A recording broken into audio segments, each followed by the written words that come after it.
We begin this Sunday morning with accusations of corruption at the highest levels. The very latest on the GOP's investigation into President Joe Biden and his family's alleged influence peddling for a decade, as the DOJ focuses instead on President Trump. This week, House Republicans revealed Joe Biden's emails were when then Vice President used pseudonyms and alias names on emails with his son Hunter Biden about government business, with Hunter Biden copied on some emails about Ukraine during Joe's tenure as vice president. The emails, which included recipients or sender names such as Robert L. Peters or Robin Ware or J.R.B. Ware instead of Joe Biden, are raising questions as to whether the fake identities were an effort to mask Joe's involvement in Hunter's foreign business deals. In a letter to the National Archives, House Oversight Committee Chairman James Comer is demanding that the administration turn over any document or communication in which a pseudonym for Vice President Joe Biden was used, included either as a sender, recipient, copied, or was included in the contents of the document communication. House Republicans are also asking why Hunter Biden was CC'd on any government emails pertaining to U.S. affairs with Ukraine. This all coming on top of what House Republicans say are 176 suspicious activity reports from Biden bank accounts, whistleblower testimony alleging bribery, and evidence that the House Republicans say prove the Biden family has taken in millions of dollars from foreigners in an influence peddling scheme while Joe was vice president. It also comes as House Republicans consider an impeachment inquiry into President Biden. I am told that impeachment inquiry will be announced when members return in September. Here's House Freedom Caucus Chairman Congressman Scott Perry with me this week on Mornings with Maria on Fox Business.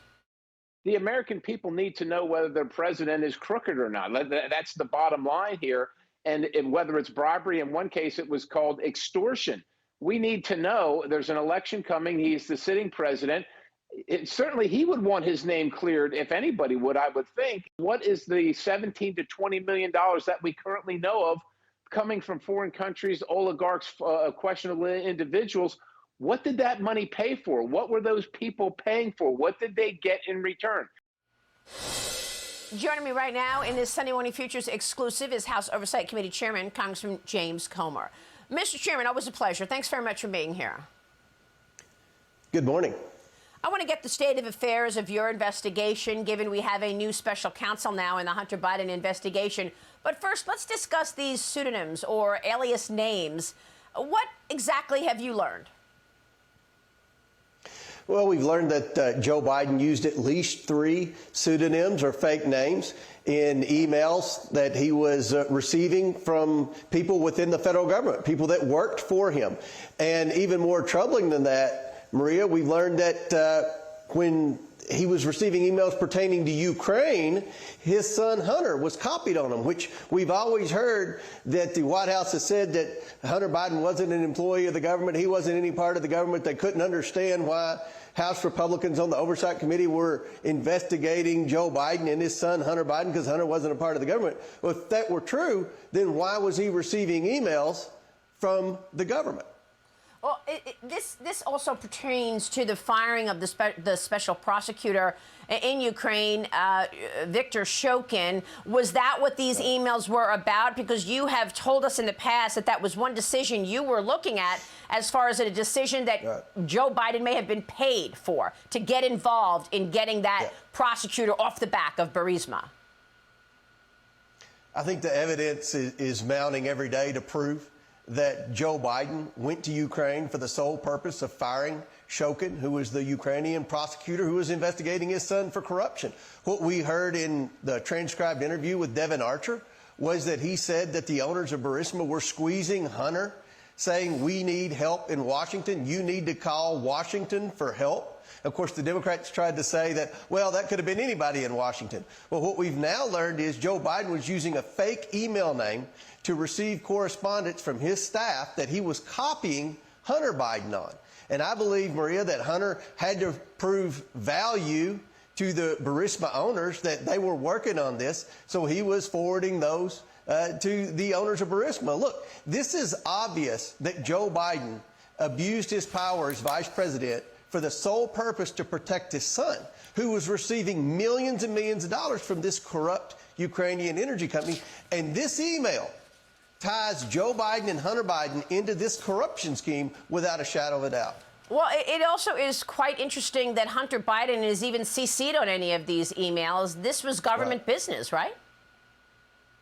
This was 100% government business. Again, the Democrats in the White House have claimed that Hunter Biden and Joe Biden had a firewall between their business affairs. And again, Maria, as you know, there are no legitimate businesses here. The Biden family were receiving payments from bad people in bad countries around the world. And what we've been trying to do is figure out why. Why in the world would the Biden family receive over $20 million from foreign nationals around the world? And this is evidence to show that Joe Biden was communicating with his son. He was making sure that his son knew he was on his way to Ukraine.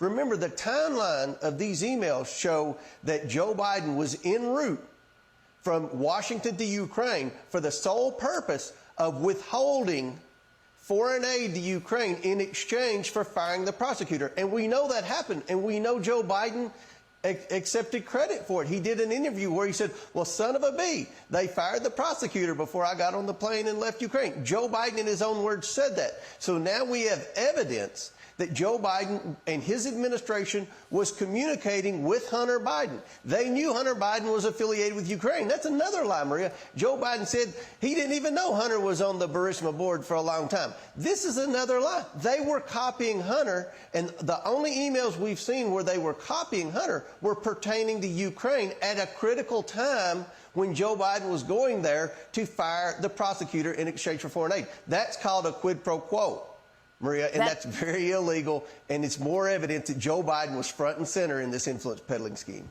Well, you have uncovered so much for the public to understand here. You've told us that 9 family members were receiving wire payments, money. You've told us that you've been able to identify $20 million at least of money taken in. I want to know if your information flow is about to get to a screeching halt, because they have a new special counsel on this investigation, David Weiss, who actually was the same person who tried to get immunity for Hunter just recently. So do you feel that you are about to see a change in terms of what you're able to uncover?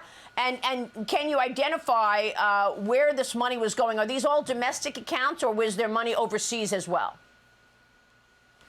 Well, first of all, we're about to find out whether the special counsel is going to interfere in our investigation, because we're headed to court. There are some bank records that we believe will tell a big story about what level of involvement not only Joe had with the business schemes, but how he benefited from the business schemes. So the Biden attorneys know exactly where we're headed with this investigation. They have lawyered up. I mean, they are building Fort Knox around these bank accounts that we're going to subpoena next. So we're headed to court, Maria, and we'll see if the special counsel shows up in court and holds their head up and says, Your Honor, there's no need in working with the House Oversight Committee, even though they've produced all this evidence that no one knew about before.